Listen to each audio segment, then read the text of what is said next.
Hope you have a good day today. Shall we then start with your story? I already told them everything when they took me, for I tried to prove my innocence, but no one would even listen to me.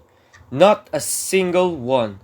So here I am, in front of you, pleading that I said it all out from me, truly to help me, as everything that I had said and what Lady Mannering did was everything that happened without a single detail left behind.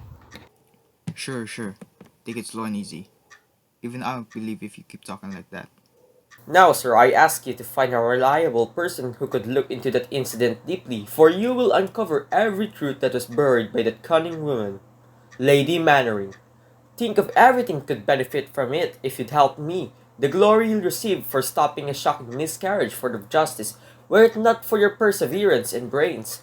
But otherwise, if you don't help me, may you never lie easy in bed again, as no night passes you are not haunted by the man who rots in jail because you have not done the duty which you are paid to do. Wow, that is not a nice way to speak to a person who may help you get out here. But well, your speech piqued my interest a bit. I'll take that night, the 13th of September, 1894, and I'll give you exactly what occurred, and may God's hand strike me down if I go 1 inch over the truth. I was at Bristol, but I went to Portsmouth as I felt a notion I'd find something there. But to no avail, there was not, as I only had tired myself for working 10 days straight. So after those cruel days, I went to a tavern called the Willing Mind, and met the person who was one of the reasons why this incident occurred, Alan. Hey, would you like to listen to me a bit? I'd always enjoy company to listen to my ramble. Sure, I don't mind listening what you'd say.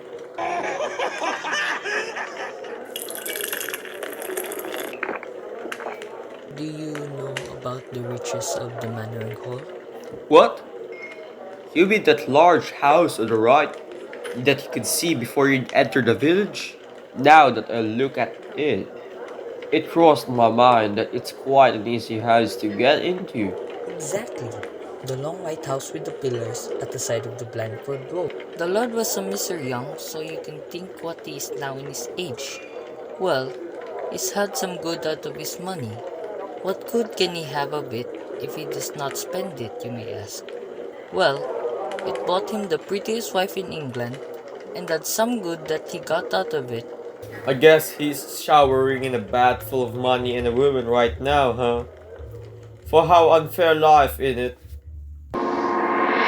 Hmm, so did you decide to go and steal the Mannering Hall after you heard that? Oh please, Inspector, I don't even have the slither of interest or concern on how their relationship were going in that time, for I only had my sights set on his riches.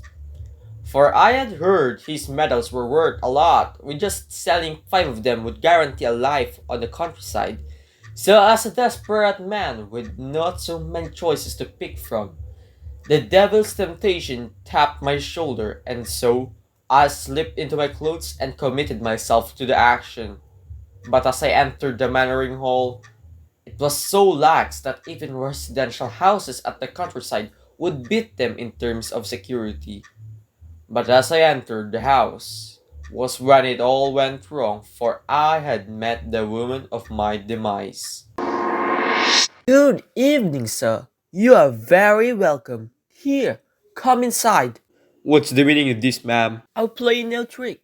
On the contrary, I am your friend and I wish to help you. Excuse me, ma'am, but I find it really hard to believe that. Why should you wish to help me? I have my own reasons, but I swear on my life I will help you with my utmost capability. Well, shut the shutter behind you.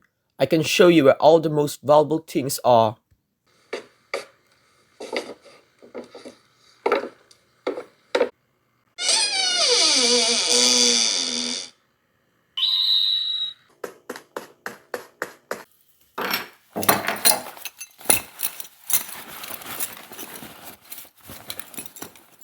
Wait a moment. You might do better than this. You can do better. Would not gold sovereigns be worth more to you than these things? Why, yes, that's best of all. Well, he sleeps above our head. It is but one short staircase. There's tin box with money enough to fill this bag under his bed. How can I get it without waking him up? What matter if he does wake up?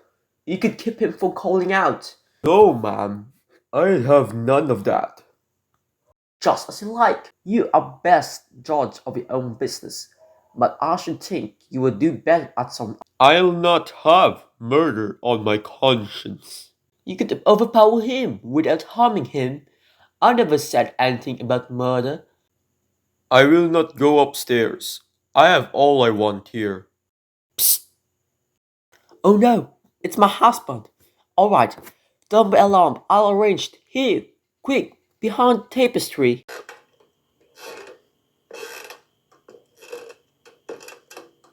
Is that you, Robert? Hmm, how's this? Some new tantrum? What do you mean by wandering about the house? Why don't you go to bed? Well, I could not sleep. Might I suggest that a good conscience is an excellent aid to sleep? That cannot be true, for you sleep very well. I have only one thing in my life to be ashamed of, and you know best what that is. It is a mistake which has brought its own punishment with it. You have very little to whine about. It was I who stooped, and you who rose. I suppose you do not deny that it is a promotion to exchange the music hall for Mannering Hall. Fool, that I was ever to take you out of your true sphere. If you think so, why do you not separate? Because private misery is better than public humiliation. Because it is easier to suffer for a mistake than to own to it. I know your secret ambition, but it shall never be while I live. Why are those shutters and windows are open? It is not safe. How do you know that some tramp may not be outside? Are you aware that my collection of medals is worth more than any similar collection in the world? You have left the door open also. What is there to prevent anyone from rifling the cases? Well, I was here. I found the night very close. I know you were. I heard you moving about in the medal room, and that was why I came down. What were you doing? Well, I was just only looking at the mills. What else should I be doing? This curiosity is something new.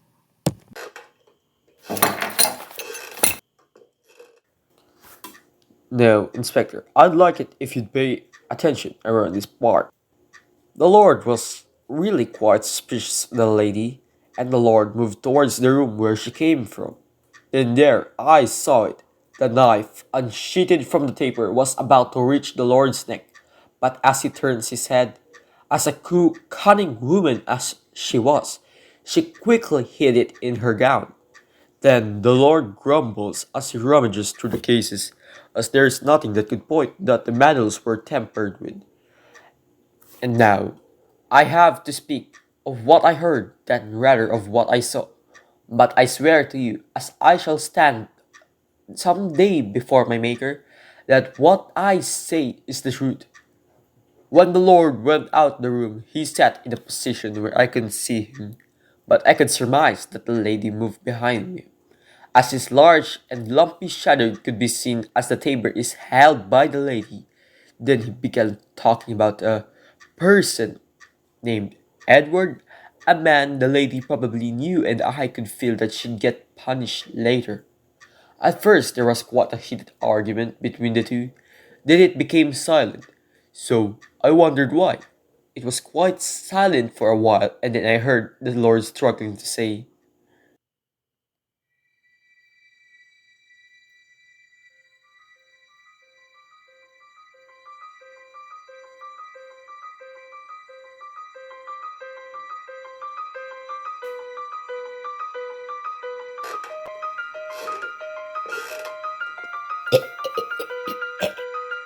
Come from behind me. Let go of my collar. You dare to strike me? My god, it's blood!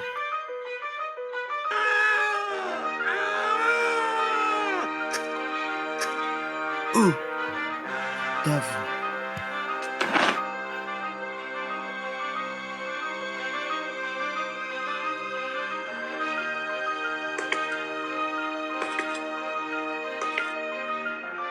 You!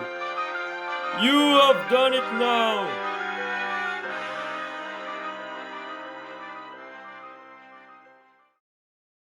Yes, I've done it now. What are you going to do now?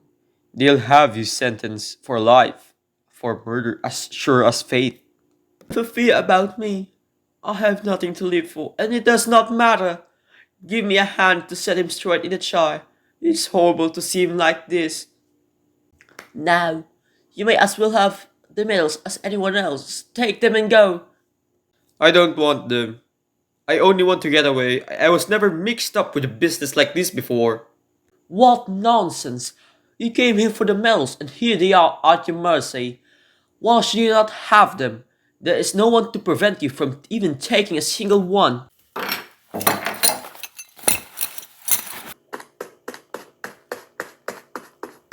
Thinking she'd surrender to herself to the fate that awaits her, I ran away with a bag full of medals with my conscience guiltless. But I felt a sense of uneasiness as I saw her smile. But then, that happened. What happened? She revealed her true face, her nature. After all, it was all just a facade that she showed me. Murder! Murder! Help! Help! What? Why did you do that?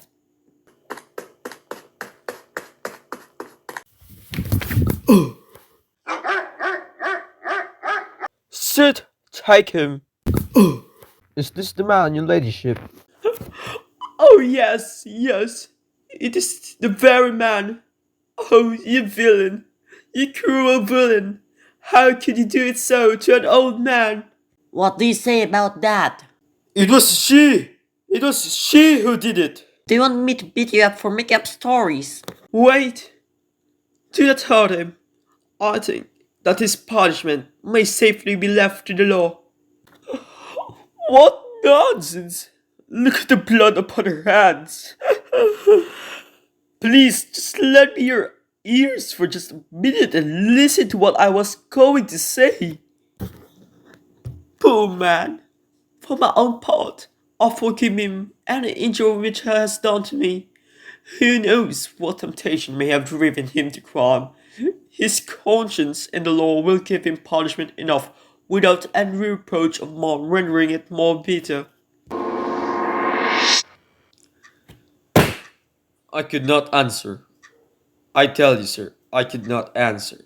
I was so taken aback by what the lady said, and so seemingly assured by my silence, they all agree that I was actually the one who committed the murder. So I was dragged away by the butler and the footman into the cellar, into which they locked me for the night. There, sir. I have told you the whole story of the events which led up to the murder of Lord Mannering by his wife upon the night of September 14th in the year 1894. But well, what I ask you to do is very simple. Make inquiries about this woman, watch her, learn her past history, find out what she is making of the money which has come to her, and whether there is not a man, Edward, as I have stated. If from all of this you learn anything which shows you her real character, or which seems you to corroborate the story which I have told you, then I am sure that I can rely your goodness of heart to come to rescue of an innocent man. I have heard your plea, prisoner B.24. I look into it, and may God give his palm to you.